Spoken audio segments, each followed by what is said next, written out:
Αλλά όσοι είναι κατά του μνημονίου, να μου πούν πρώτα πόσους μισθούς και πόσες συντάξεις λαμβάνουν. Και ξέρετε γιατί το θέλω αυτό? Γιατί υπάρχει τρόπος να φύγουμε από το μνημόνιο, αν σταματήσουν κάποιοι να τρώνε την Ελλάδα. Αλλά αυτοί τι θέλουνε? Να συνεχίσουν να την τρώνε και να βγούμε, άρα θέλουν και να χρεοκοπήσουμε. Διότι, για να σας ρωτήσω και κάτι, πέστε ότι γίνομαι εγώ πρωθυπουργός και πάω έξω στις Βρυξέλλες και λέω, παιδιά, ο ελληνικός λαός δεν θέλει το μνημόνιο. Θα μου πούνε στις Βρυξέλλες, φέρτε τα λεφτά πίσω ή κανονίστε πώς θα μας τα δώσετε και σκίζουμε το μνημόνιο. Σχίζοντας το μνημόνιο θα ικανοποιηθούν όλοι αυτοί που είναι κατά του μνημονίου, έτσι, δεν θα ικανοποιηθούν? Θα ικανοποιηθούν.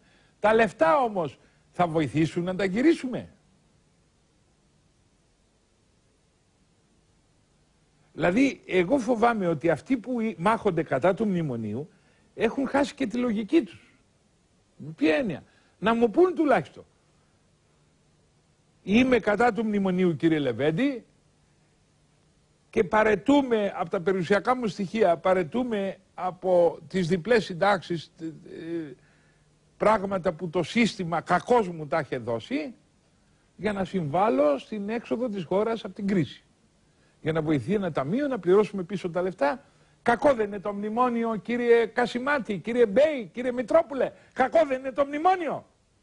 Έτσι, σταματήστε να αρμέγετε τις συντάξεις σας, να κάνουμε οικονομία, να γυρίσω τα λεφτά, να ασκήσουμε το μνημόνιο. Οπότε δεν θα υπάρχει και λόγος να στενοχωρήσετε ότι έχουμε κακό μνημόνιο.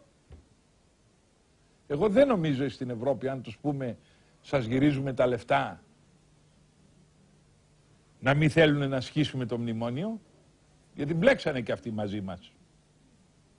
Γιατί υπόψη σας, όταν μπλέκεις, όταν νοικιάσεις το σπίτι σου σε ένα κακό ένοικο, μπερδεύεσαι και θα προτιμήσεις να του γυρίσεις τα λεφτά για να τελειώσει το συμφωνητικό. Έχουν μπλέξει και στην Ευρώπη μαζί μας. Έτσι. Λοιπόν, όλοι αυτοί που είναι κατά του μνημονίου, να προσθέσω ότι ο μόνος που είμαι κατά του μνημονίου είμαι εγώ, Βασίλης ο Λεβέντης, που λέω να σταματήσουμε την κακοδιαχείριση, να σταματήσουμε την πολυθεσία, να σταματήσουμε τις διπλές συντάξεις, να σταματήσουμε τα λεφτά των κομμάτων, ο πρόεδρος της Δημοκρατίας να παραιτηθεί από το μισό μισθό του, ο πρωθυπουργός, οι μητροπολίτες, οι δήμαρχοι, οι νομάρχες, οι όλοι. Να εκ των ενόντων να μαζέψουμε τα λεφτά, να τα πληρώσουμε, να πάει και το μνημόνιο στο διάολο, να το πω έτσι, και να τελειώσει η φασαρία. Γιατί δεν θέλετε έτσι? Πώς θέλετε δηλαδή?